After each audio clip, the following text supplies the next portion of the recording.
특검 얘기를 그래요. 뭐 와이뉴스에도 좀 정리하고 가야겠어요. 일단 특검 수사에 대한 그 박영수 특별검사의 소회 마지막 대목 잠시 들어보시죠. 예. 이번 특검 수사의 핵심 대상은 국가 권력이 사적 이익을 위해 남용된 국정농단과 우리 사회의 고질적인 부패 고리인 정경유착입니다. 그러나 저희들은 아쉽게도 이 소망을 다 이루지 못했습니다. 다시 한번 국민 여러분께 죄송하다는 말씀을 올립니다. 소망을 다 이루지 못했다. 네. 이게 이제 얘기인데 사실은 특검이 고생 많이 했죠. 많이 했죠. 성과도 많이 거뒀고 검찰에게 수사는 이렇게 하는 거다. 한 수를 보여주기도 했고요. 맞습니다. 이게 국민들에게 많은 위로와 참 믿음을 줬죠. 예, 그래요. 그래서 네. 오늘 와이뉴스에서는 그 특검 이야기 중에서도 어느 부분을 좀 파고 들어가 보는 건가요? 뭐 나머지 얘기들은 계속 나왔던 얘기들이고요. 예. 블랙리스트의 반대 개념인 화이트리스트에 대해서 구체적으로 이제 드러난 게 이번에 처음이잖아요. 예. 여기 박영수 특검은 왜 화이트리스트까지 파헤쳤을까 이렇게 주제를 정해봤습니다. 그러니까 화이트리스트라는 거는 친정부 단체의 명단도 쭉 만들어서 지원했다. 그 리스트를 화이트리스트라고 하는 거죠. 그렇습니다. 정부가 지원하고 관리하는 특정 단체들의 명단 예. 이렇게 얘기하는 겁니다. 이게 이제 어느 정도냐 하면은 정부 특검 수사 결과에 이 청와대 정무수석실 관계자들이 2014년부터 2016년 10월까지 정경련에게 특정 단체를 찍어서 통보를 합니다. 예. 이 단체는 얼마 주라, 이 단체는 얼마 주라. 이게 2014년에는 22개 단체에 24억. 예. 2015년에는 31개 단체에 35억. 2016년 4월에 이게 어버이연합 회계장부가 시사저널에서 폭로를 했어요. 그렇죠. 그러면서 22개 단체 9억 원으로 줄어가지고 특검이 확인한 건 3년여에 걸쳐서 68억 원. 이게 드러난 겁니다. 그러니까 블랙리스트로 명단 쭉 만들어서 여기는 지원하지 말아라가 있는가 네. 하면 또 화이트리스트 명단 쭉 만들어서 여기는 지원해줘라. 예. 이렇게 된 거예요. 그렇습니다. 예. 그럼 이 화이트리스트에 들어있는 명단의 그 단체들은 어떻게 되는 단체들입니까? 이 단체들이 주로 일각에서는 보수라 이름을 쓰는데 보수도 아니죠. 저는 극우 친박 단체다 이렇게 표현하는 게 맞을 것 같고. 예.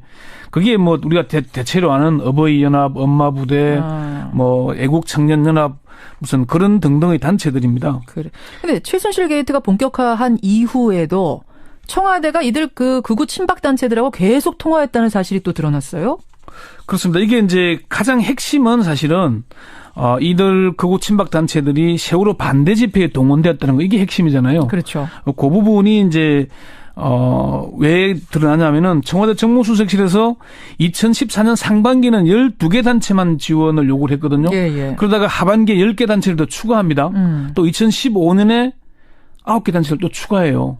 계속 늘어나고 있잖아요. 이게 아마 특검 관계자도 청와대가 전경련의 극우 친박 단체들 지원을 요구한 것은 세월호 반대 집회와 관련이 있는 것으로 보인다고 얘기를 했고요. 그런데 문제는 요것뿐만이 아니고 최순실 게이트 이후 특검이 수사된 이후에도 계속 통화하고 관리해 왔다는 거거든요. 그러니까요. 이게 허현준 국민소통비서관실 선임 행정관인데 2016년 1월부터 2017년 1월 초까지 엄마부대 주옥선 대표와 전화 통화나 휴대폰, 문자, 메시지 등등 90여 차례 연락을 주고받았습니다. 90여 차례면 상당히 많은 거죠. 1년치만 드러난 것은 통화 내역 보관 기간이 1년이기 때문에. 그래서 그런 거군요. 그 이전에는 얼마나 자주 했는지는 또 확인이 안 되는 겁니다. 지금 국정농단 사건이 터진 게 10월인데 올 1월까지도 계속 통화를 했다. 청와대 사람이. 예, 그렇죠.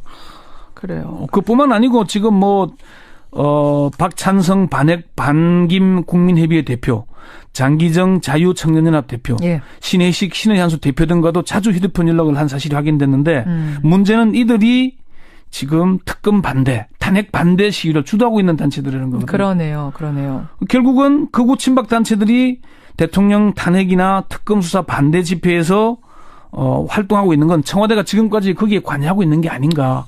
이걸 보여주고 있는 대목이죠. 극우 친박 단체들에는 얼마나 지원이 됐는지도 좀 구체적으로 밝혀졌습니까? 예. 특검은 정경련이 단체별로 얼마나 지원했는지 구체적인 내역을 확인했습니다. 지금 특검이 확인한 것만 해도 2014년에 어버이연합에게 가장 많은 3억 7천만 원. 3억 7천 1년에? 예. 그리고 선진화 시민행동에 3억 2천여만 원, 예. 애국단체 총연합회에 3억 원 등이 지원된 것으로 확인을 했습니다. 어버이연합 추선희 사무총장에게 돈을 받았냐 확인을 했더니 부인하진 않고 노인들 무료 급식과 나눔 행사에 사용했고 안보 견학에 다녀왔다. 이렇게 인정을 했고요. 그래요? 특검과 전경련 검찰 등에 따르면은 특검은 전경련과 청와대 관계자들에 대한 수사에서 단체별 구체적인 지원 금액을 상세하게 파악을 해서 예. 검찰에 이 자료들을 모두 넘겼다고 합니다. 그러니까 청와대가 네. 민간 단체인 정경련에 이렇게 지시를 하는 것 자체가 일단 불법 아닌가요? 그렇습니다. 특검에서는 청와대가 전경련에 대해 전경련이 일단 민간 단체잖아요. 그렇죠. 사단법인이니까. 그럼요. 의무 없는 일을 하도록 했으니까 직권 남용이 되고 또 강요죄가 될 수 있다고 봤습니다. 예. 그래서 블랙리스트 수사를 하면서 화이트리스트 수사를 변경했다는 겁니다. 그렇게 되는 거군요. 예. 예, 그렇지만 정경련과 이 극우 단체들을 직접 접촉한 허현준 선임 행정관은 입건조차 하지 못했습니다. 입건조차 하지 못했다? 그렇습니다. 왜요? 허현준 선임 행정관이 주로 이 극우 단체들하고 연락도 하고 정경련에 연락을 했는데 예. 화이트리스트가 특검의 수사 대상으로 분류되어 있지 않기 때문입니다. 특검은 할 수 있는 게 딱 정해져 있으니까. 예, 14가지가 정해져 있는데 그렇군요. 특검의 한 핵심 관계자는 허현준은 아직 입건조차 못했다. 예. 특검법 수사 대상인지 논란이 될 수 있어서 입건하지 않고 검찰의 수사 기록을 모두 넘겼다. 이렇게 얘기를 했습니다. 허 행정관이 왜 지난해 1월 26일 특검에 소환됐지만 소환에 불응했잖아요. 불응했습니다. 이게 허 행정관에 속한 정무수석실 산하 국민소통 비서관실이 블랙리스트를 만든 곳입니다. 허 행정관은 어버이연합을 부추겨서 관제 시위를 하도록 한 혐의로 이미 검찰에 고발돼서 조사를 받은 적도 있습니다. 그래요. 윗선은 김기춘 실장하고 조윤선 수석인 거죠? 그렇습니다. 김기춘 비서실장과 조윤선 정무수석인데 이들은 특검 조사에서 모르쇠로 일관했다고 합니다. 그렇죠. 김기춘 전 비서실장은 청문회에서 기억나죠? 모릅니다. 기억나지 않습니다. 보고받은 법 없습니다. 이 되풀이했다 그러고요. 조윤선 전 장관도 마찬가지였다고 합니다. 특검 관계자가 조 전 장관은 처음부터 끝까지 기억나는 게 없다는 태도를 보이고 있다. 이런 얘기를 했다고 합니다. 자, 그럼 이 지원된 돈이 어떻게 쓰여졌는지 아까 어버이연합에서는 안보견학 같다. 나눔 행사에 썼다라고 하는데 특검팀이 밝힌 건 뭡니까? 특검팀은 조사도 못했습니다.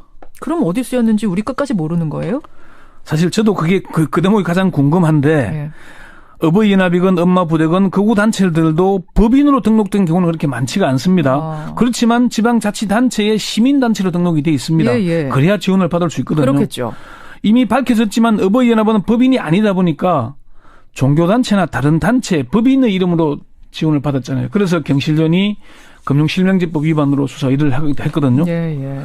다만 특검에서는 허현준 행정관뿐만 아니라 이들 단체도 조사를 못했기 때문에 검찰의 몫이 되겠습니다. 결국 검찰이 다 해야 되는 거네요. 이 돈이 어디 쓰였는지도. 특검 관계자는 자금 사용 문제는 검찰이 수사해야 한다. 시민단체 지휘부의 자금 횡령이 종종 문제가 됐던 만큼 이 문제도 명백히 밝혀야 된다는 얘기를 했습니다. 전경련은요? 전경련은 처벌 대상 아닙니까? 빠지는 겁니까? 수사를 해봐야 알 수 있습니다. 일단 특검은 청와대의 일방적인 지시를 따랐기 때문에 피해자가 될 수 있다라고 봤습니다. 하지만 지난번 대통령하고 삼성 간 관계처럼 이렇게 해주면서 뭔가 대가를 바랬다면 또 다른 얘기잖아요. 이게 이제 경제수석실이 관련됐다면은 대가성을 볼 수 있을 텐데 정무수석실은 개별 기업을 접촉하지는 않고요. 정경련에만 요구를 했고 사실 이게 뒷얘기인데 특검 관계자가 밝히기를 전경련 담당자들이 학을 뗐다 그럽니다. 한을 품고 있더라. 전경련 담당자 얼마나 시달렸으면. 정무수석실에서 단체를 찍어서 얼마를 주라 그러니까 예산이 부족하잖아요. 그러면 어떻게 해야 되겠습니까? 개별 기업으로부터 또 돈을 뜯어내야 되잖아요. 뜯어내야죠. 그 역할을 하는 게 그렇게 힘들었다. 속된 말로 우리가 지금 삥 뜯는 역할을 이렇게 계속해야 되느냐 하면서 한탄을 한 거네요. 다만 시민단체들에서는 전경련도 처벌 대상 내지는 해산해야 된다는 얘기를 하는 데 참여연대 김성진 변호사는 사단법인인 전경련이 목적 이외의 사업을 했고 여론 조작을 하는 극우 친박단체들을 지원해서 공익을 해하는 행위를 했기 때문에 설립을 인가한 산업통상자원부가 설립을 취소해야 한다. 이렇게 얘기를 합니다. 청와대하고 전경련 어버이연합은 사실 고발은 돼 있는 상태죠. 고발도 돼 있고 이미 한 차례 검찰이 조사를 하긴 했어요. 했는데 지금까지 1년이 다 되도록 아무런 조치를 안 하고 있습니다. 그러니까 그 시사저널 보도 나왔을 그때부터 고발 들어가고 4월, 5월 하긴 한 거예요. 예, 수사를 한 차례씩 뭐 소환하긴 했는데 네. 뭐 적극적인 수사 의지도 없었고요.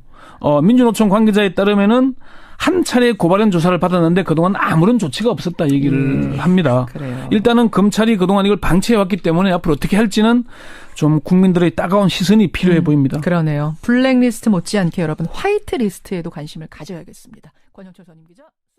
수도 아니죠. 저는 그 극우 친박 단체다 이렇게 표현하는 게 맞을 것 그래요? 같고, 예, 그게 뭐 우리가 대체로 아는 어버이 연합, 엄마 부대, 뭐 애국 청년 연합 무슨 그런 등등의 단체들입니다. 그래. 근데 최순실 게이트가 본격화한 이후에도 청와대가 이들 그 극우 친박 단체들하고 계속 통화했다는 사실이 또 드러났어요. 그렇습니다. 이게 이제 가장 핵심은 사실은 이들 극우 친박 단체들이 세월호 반대 집회에 동원되었다는 거 이게 핵심이잖아요. 그렇죠. 그 부분이 이제 왜 드러나냐면은 청와대 정무수석실에서 2014년 상반기는 12개 단체만 지원을 요구를 했거든요. 예. 그러다가 하반기에 10개 단체를 더 추가합니다. 또 2015년에 9개 단체를 또 추가해요.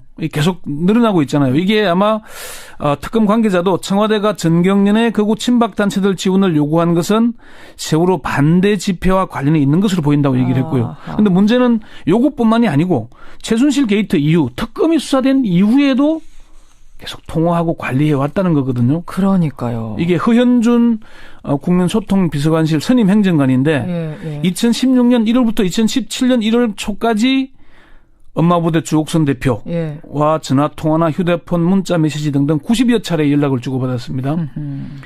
90여 차례면 상당히 많은 거죠. 1년치만 드러난 것은 통화 내역 보관 기간이 1년이기 때문에. 그래서 그런 거군요. 그 이전에는 얼마나 자주 했는지는 또 확인이 안 되는 겁니다. 지금 국정농단 사건이 터진 게 10월인데 올 1월까지도 계속 통화를 했다. 청와대 사람이. 예, 그렇죠. 위로와 참 믿음을 줬죠. 예, 그래요. 그래서 오늘 Y뉴스에서는 그 특검 이야기 중에서도 어느 부분을 좀 파고 들어가 보는 건가요? 뭐 나머지 얘기들은 계속 나왔던 얘기들이고요. 예.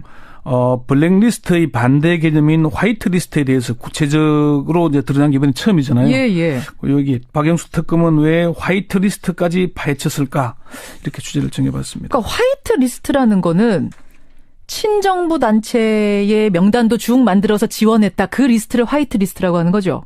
그렇습니다. 정부가 지원하고 관리하는 특정 단체들의 명단 이렇게 얘기하는 겁니다.